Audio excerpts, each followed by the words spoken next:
Hello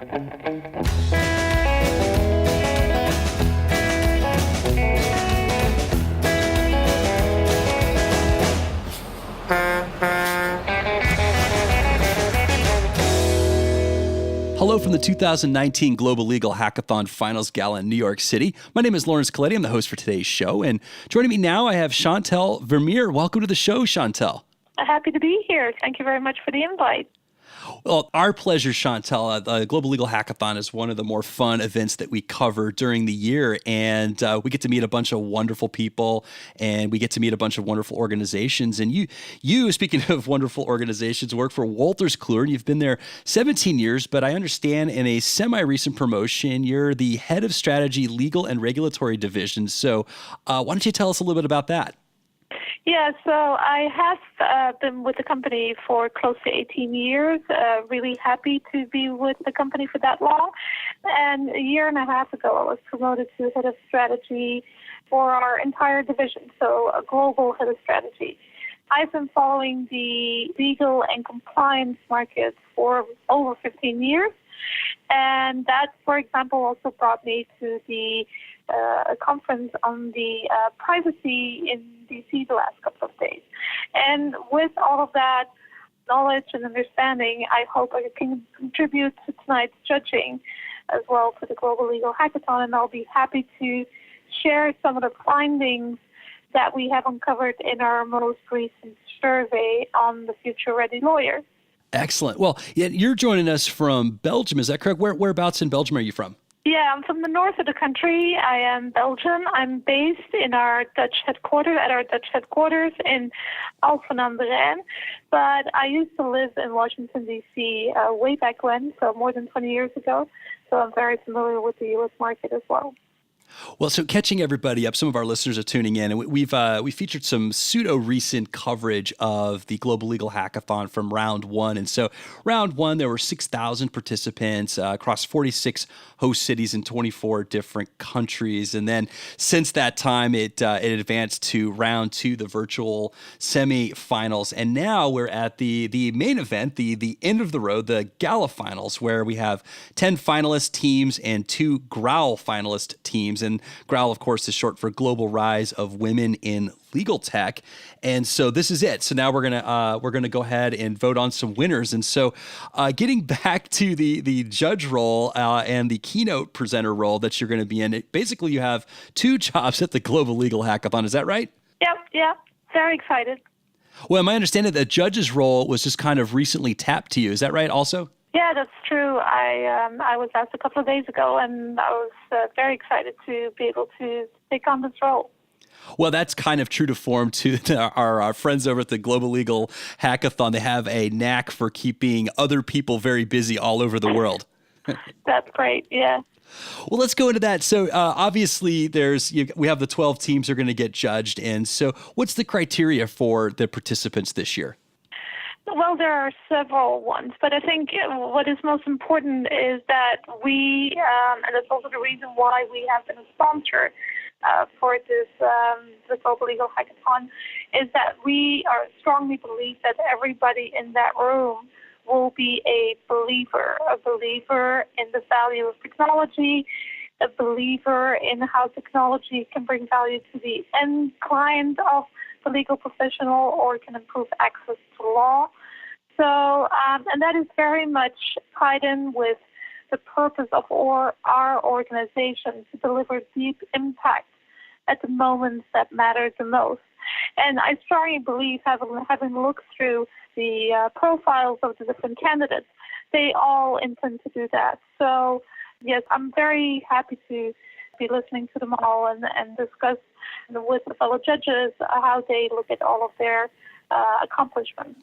Getting to your keynote presentation, Chantal, my understanding is that it's based on the Wolters Kluwer 2019 Future Ready Lawyer Survey. And so obviously the advancement of technology and innovation in the legal profession is a very important mission for Wolters Kluwer. And so I wanted to kind of get into that, connect the dots for me. How's that survey playing into your keynote? One of the things that we find, for example, in the survey is that 50% of all the respondents in our survey, and there were 700 across multiple jurisdictions, say that they already see impact of advanced technologies, but only 24% indicate that they understand those technologies.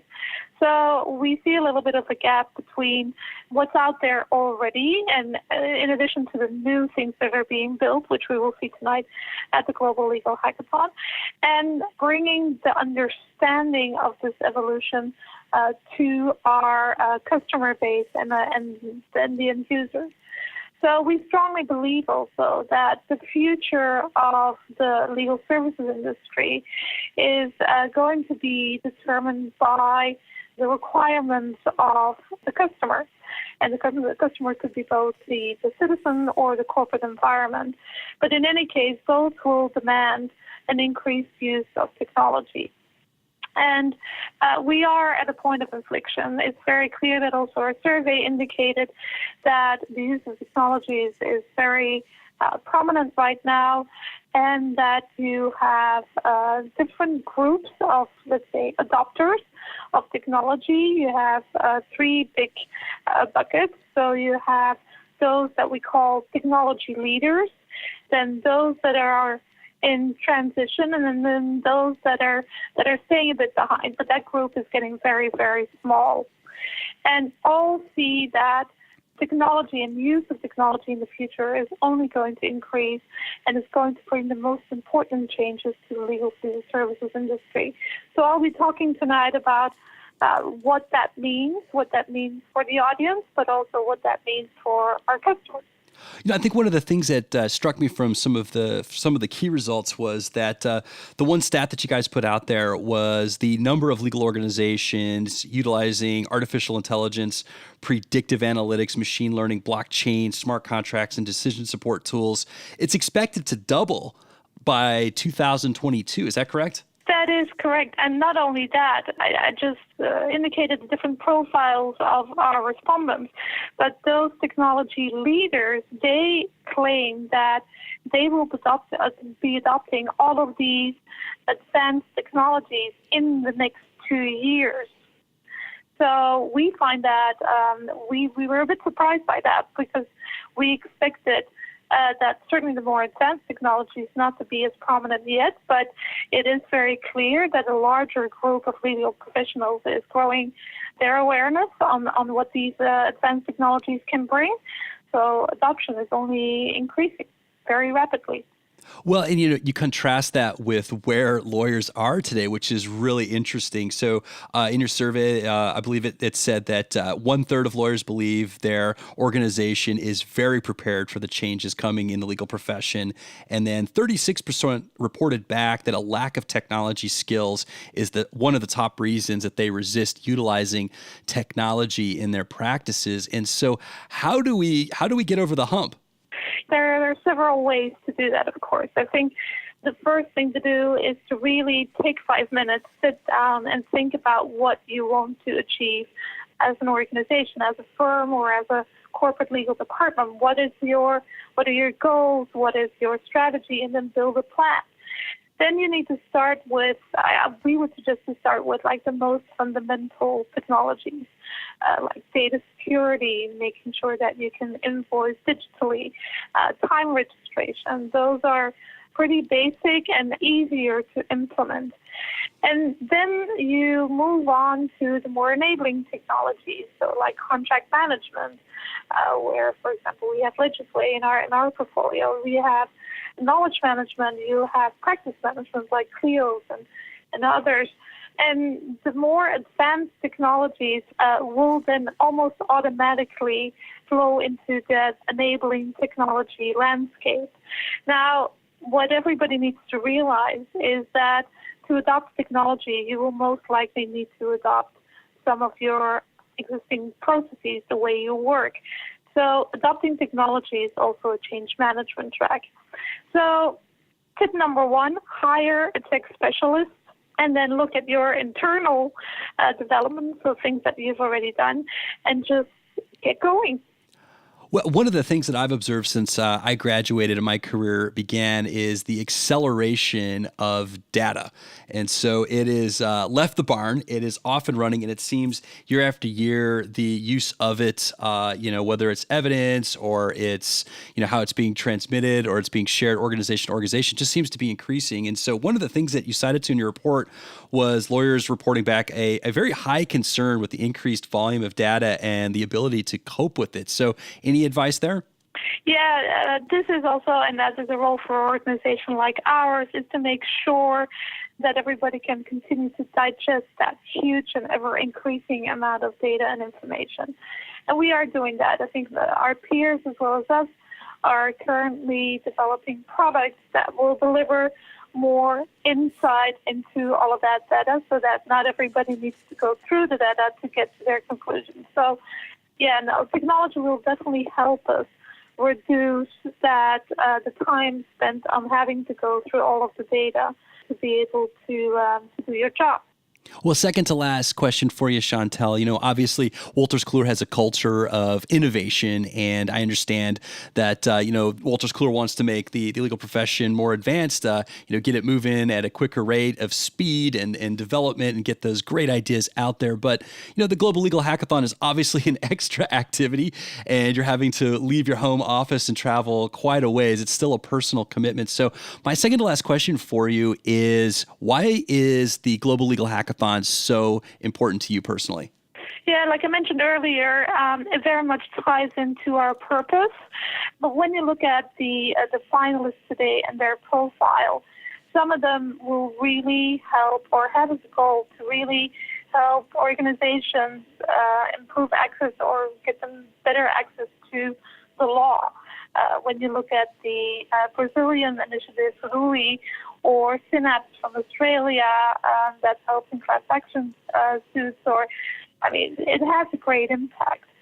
Then others help in the business of law. So, for example, Clivius, the Italian initiative, with the translation of legal documents into other languages. I hope you can appreciate that, certainly in the European context.